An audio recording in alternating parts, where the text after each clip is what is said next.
So karon ang atong discuss karon is more on Venn diagram in solving math word problems. Okay, so isa sa mga important yun ni siya kay magawas yun isa sa exam. So kailangan kabulot ta sa mga word problems, especially how to create Venn diagram.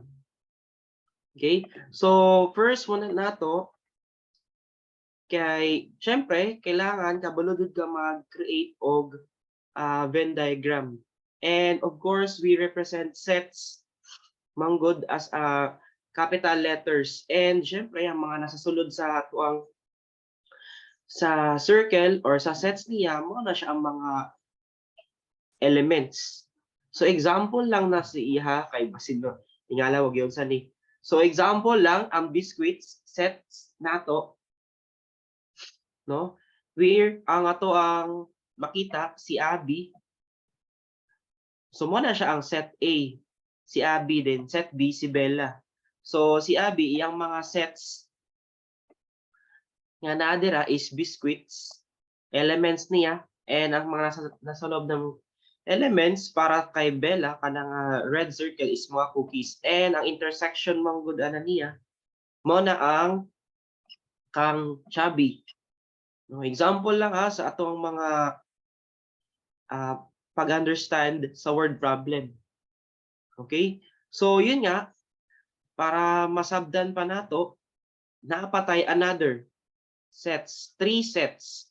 Butang nato ice cream, ang kanang color green nato. So kanang color green mo na siya ang elements. Okay? So ang ang name sa set kay Fe.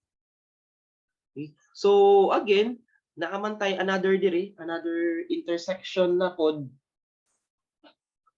Okay? So kung mapansin nimo, so nata intersection diri og diri. So panganlan pod nato na sila ng mga sets. Okay? So ibig sabihin si Girly. Okay? So si Girly intersection man gud anak is ang biscuits and ang ice cream. Okay? And then si Handy ang intersection man gud niya kay ang cookies and ice cream. Okay? Pero walay labot ang biscuits. Nakuha. And then andiri na pod ang intersection ana sa tulo. Butang natong pangalan Emma. So meaning si Emma have all three. The ice cream, the biscuit, and the cookies. Kanang mga elements. Inana ang pag-understand niya kapag word problems na. Okay? So that's why, pag abot na dahil nato sa next problem nato, sabton dapat nato ni pag abot sa word problem. Okay? So sa word problem nato, in a class of 40 students, 25 are taking English, 17 are taking mathematics, 7 are taking both subjects. How many students are not taking English at the same time not taking math? How many students are in English class only and in math class only? So again, take note ha, careful ta sa mga word na only. Okay, kung moingon ka only, di ba? Botang nato, pila man ni ka sets. So kung mapansin nimo, ang sets lang niya kay duha ka buok English o math. So syempre, ang imong pagbuhat sa circle, duha ka buok. Ana ara. Okay? So butang nato ni siya, this is capital M para sa math. Then letter E para sa English. So kung moingon gali ka og English class only, so kanilang ang shaded portion. Walay labot ang intersection niya. Okay? Pag math class only, kanilang intersection lang. Nakuha siya. So, mo nang sabda jud ang problem para maka-answer ka. Okay, so first muna na to, of course, you have to draw a Venn diagram. Kaya ako lang i-pass forward ha, kay naka-video ramang good ni siya. Okay? So, first muna na to diri, kung mapansin nimo, first is ang English. Diba? Kung na-mention niya diri, English, and then, ang isa kay mathematics. Na-mention man ko dadto ganina. Mabalik ko ha. Hingon siya diri 40 students. So kung mag-drawing ka og Venn diagram, ayan. Drawing lang nato og Venn diagram ha para klaro. Na diri ang math, butangan lang nato math then diri English. Panganlan jud na siya para maklaro unsay imong gi-create nga circle ha. Then 25 taking English. So ibig sabihin 25 daw ang total ang nasa loob ng circle ani sa English, 25. The same also 17 ang total nga nasa loob ng circle sa mathematics. Then 7 both taking subjects. So syempre unahon sa nimo ang both 7 diri. Kay cardinality ang atong ginabutang diri ha. Number of elements ra na. They are 7, both taking English and mathematics. Okay? So sa English, dili 25 mo ibutang diri or 17 kay ngano man gina-check and balance or gina-check na to ang total universal set nato kay 40 baya. 'Di ba? Kay kung imong i-total 25 plus 7 plus 17, make sure nga dili ka ma-problema. Okay? So since na naman tay 7 sa gitna, di ba ingon siya diri?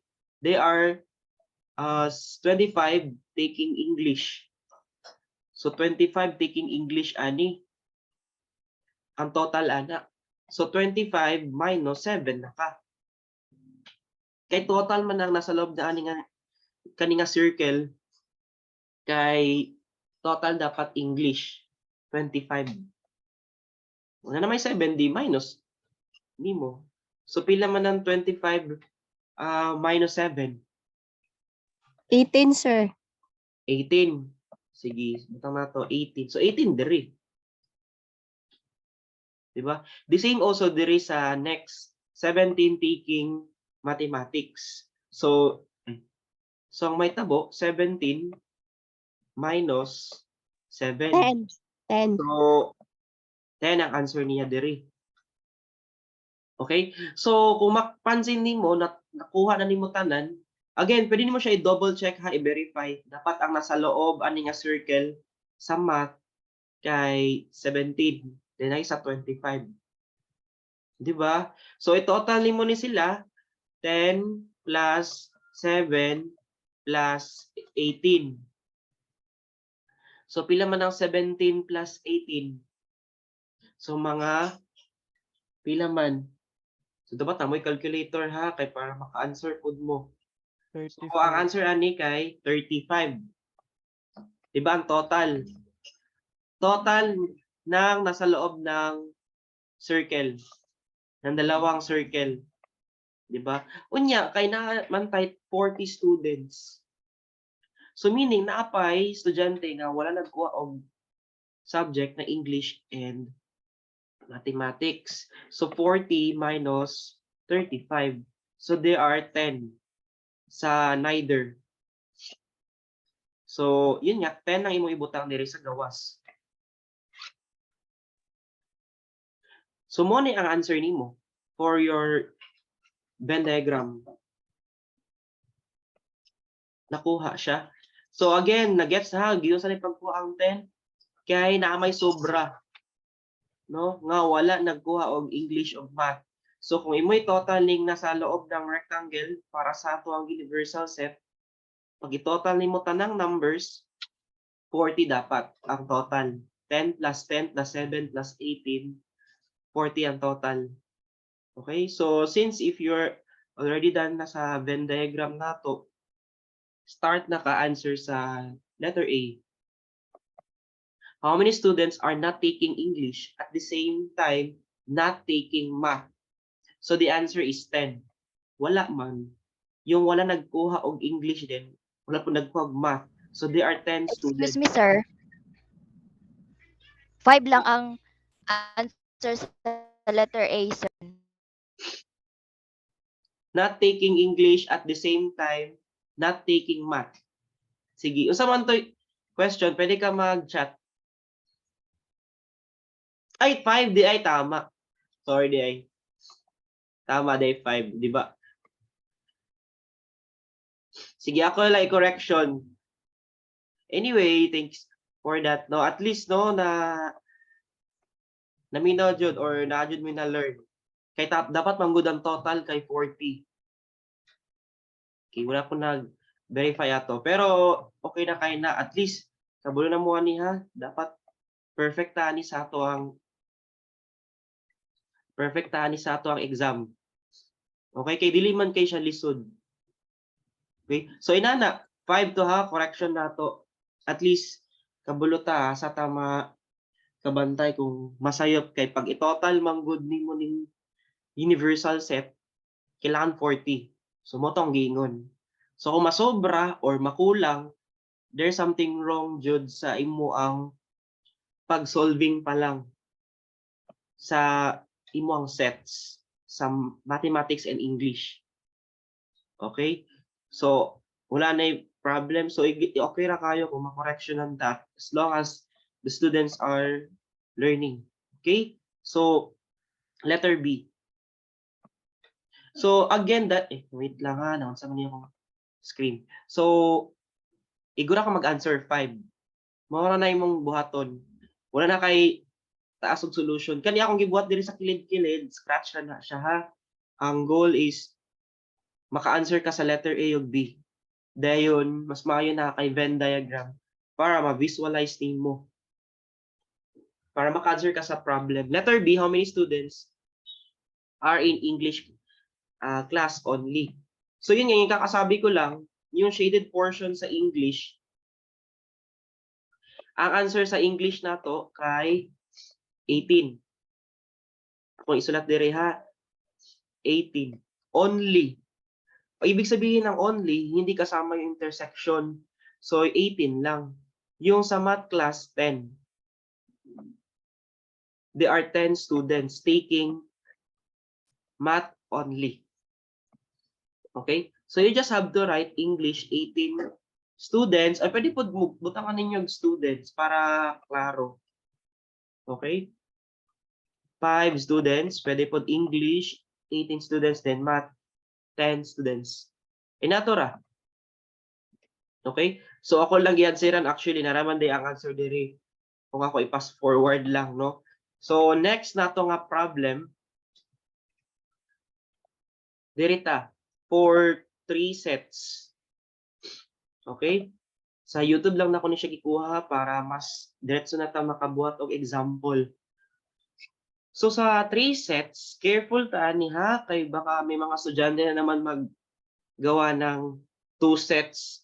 Unya ang problem 3 sets. So wrong jud siya, wala talagang score. So example, yung binigay ko lang na problem 2 sets. Tapos nag-drawing ka ng Venn diagram 3 sets or tatlong circle, wrong pa rin. Walang score. So you have to be careful, you have to understand the problem and critical thinking. Talaga siya kasi word problem to. Okay? Kasi marami na bagsak dito na problem last semester. So you have to study ha. Baka may makikita naman ako sa exam. Hindi alam, no? Face Ano to ba yung face itong sakto? exam, sir.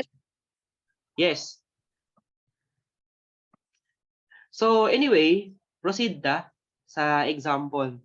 So kung mapansin mo, there are 100 students surveyed and asked which of the following subjects they take this semester. We have here mathematics, English, biology. So automatically, we have 3 sets. So dili pa ni mao ang Venn diagram niya ha. Kailangan na apa na siya ay rectangular. Niya, butang nimo ang universal set diri, then panganlan nimo ang mga circles. So pwede nimo butangan diri letter M para sa math, diri butangan nimo si English, then diri letter B, biology. Kahit saan, bahalag magkarambol ang mga circles.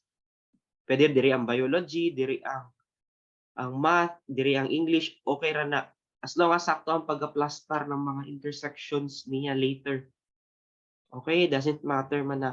So, naatay following results sa survey, 35 responded English, 50 responded mathematics, 29 responded biology, 12 responded mathematics and English. So, ibig sabihin ng and intersection. Okay? English and biology, intersection niya, 8. 11 naman para sa biology and math. Then, 5 responded all. The question here, first, unahon sa nato ang pag-drawing ng Venn diagram para maka-answer ka ng question. How many students are not taking any of these 3 subjects? So, ibig sabihin, yung shaded portion, ani, not taking. So, neither.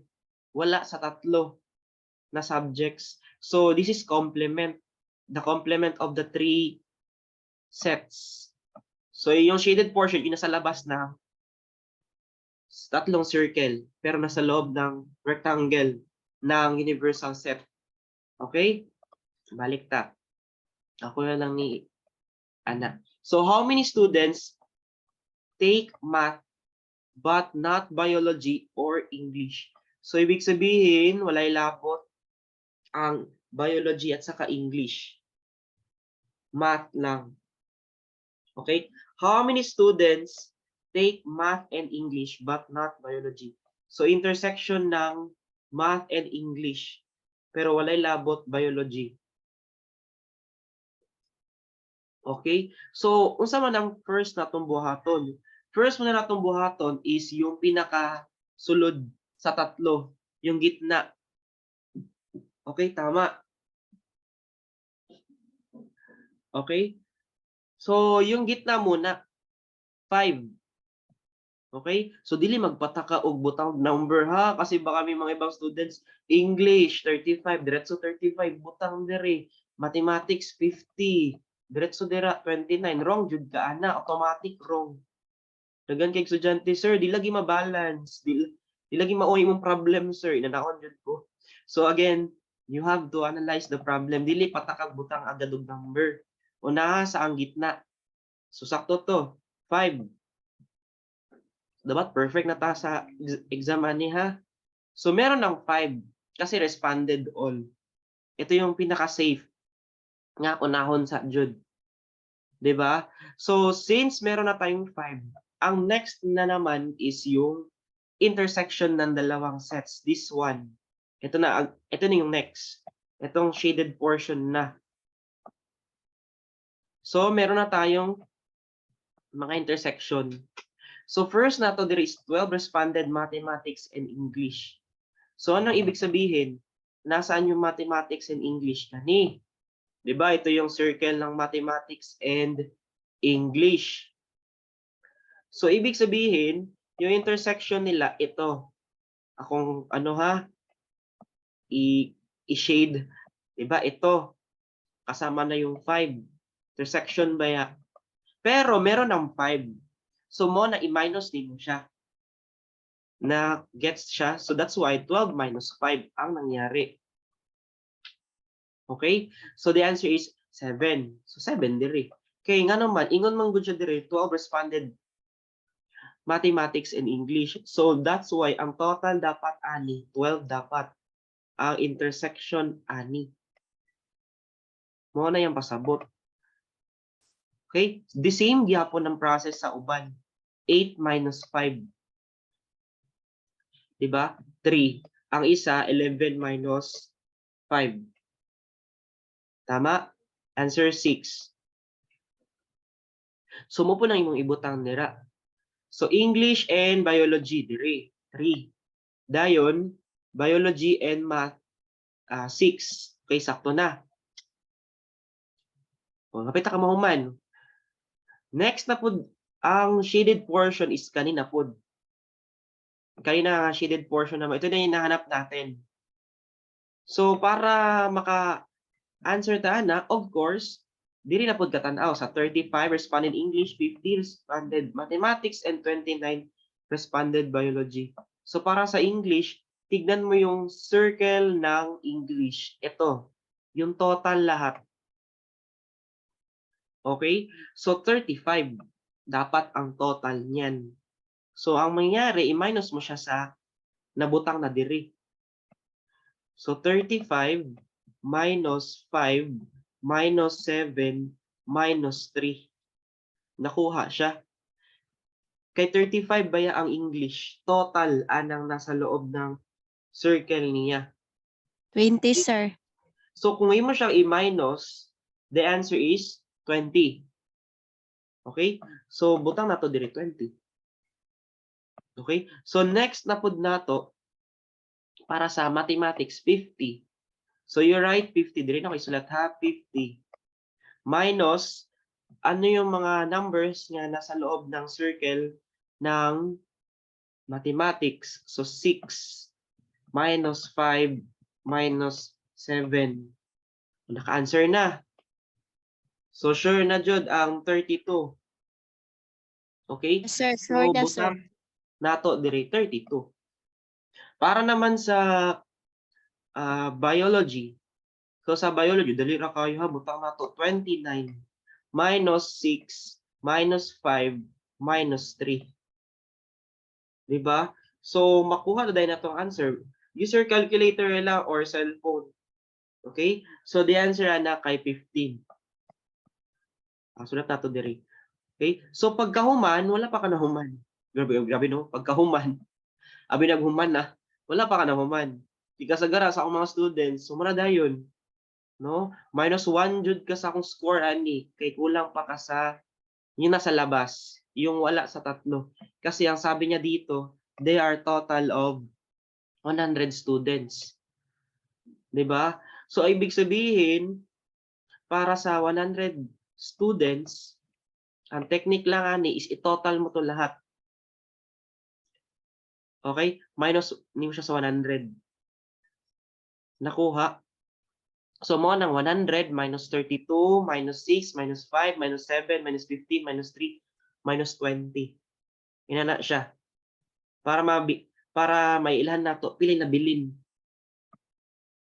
Okay? Sige. So pila man? Sige daw bit 100 minus 32 minus 6 minus 5 minus 7 minus 12, sir. 15 minus 3 12. minus 20. 12. O dito na ako isulat ha. Okay, basin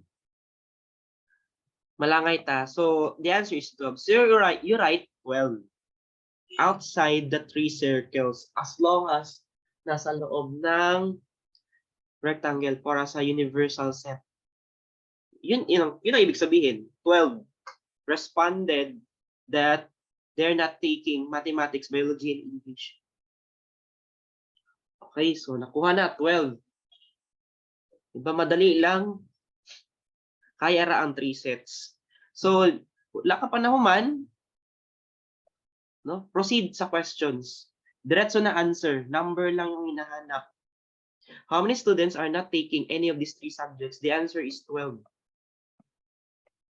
12 students. Automatic na. No? So, wag na i-complicate yung life na mag-solve ka pa, taas yung solution mo. Wag na. No? Scratch lang yung ginagawa ko sa mga gilid lang ha. Ang importante, meron kang Venn diagram. Points na yan. Malaking points yung bibigay ko dyan. Tapos yung maka-answer ka sa questions. Points rin yan, of course. Kasi ano yan eh, prerequisite, sumpay man na. Kasi kung wala kang Venn diagram, paano mo ma-answer yung questions? No? Hindi pwede yung answer kaagad questions kung wala kang ebidensya. So, konti lang yung scores mo niyan. So, wag mag-cheating ha, baka hindi na answer tapos walang Venn diagram. So, next, how many students take math? Okay? So, ibig sabihin, ito yung math. Tignan mo yung math. Itong circle. Maghanap na lang ako ng ibang color. Ito. Diba? But not biology or English. Of course, hindi kasama yung intersection ng biology at English. So 32. Kay matanggal man ni kaninga part. So kaninga shaded part na lang ang naiwan. No? Meron kasi siyang na-mention nga not. So walay labot, hindi kasali yung English at saka biology. Tama. So the answer is, sabi na akong drawing. Ayan, 32. Tama? So, last one, how many students take math and English? So, again, this is intersection. Okay? Tignan mo na agad yung intersection ng math at saka English. Sige, mag-iba tayo ng color. Yellow ulit. Ay, yellow na naman, no? Math and English. Tignan mo yung math and English. So, ang intersection nila is ito. Diba? Math and English. Diba? Pero, ingon siya, not biology. So, walay labot ning 5. So, the shaded area ra is kani. Kasi yung 5, kasama, nasakop niya yung sa biology. So, remove siya. Not biology eh. So, the answer is 7. Naklaro siya. So, 7 na answer.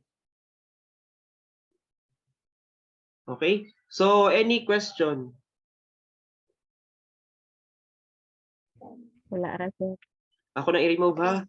Sige. So, mo na siya actually answer. Kulay fast forward ha. In-answer ko na. So, that's it para sa ato ang review nato. Okay? So, again, practice mo ha sa next nato. No? Napo tay gisend na review.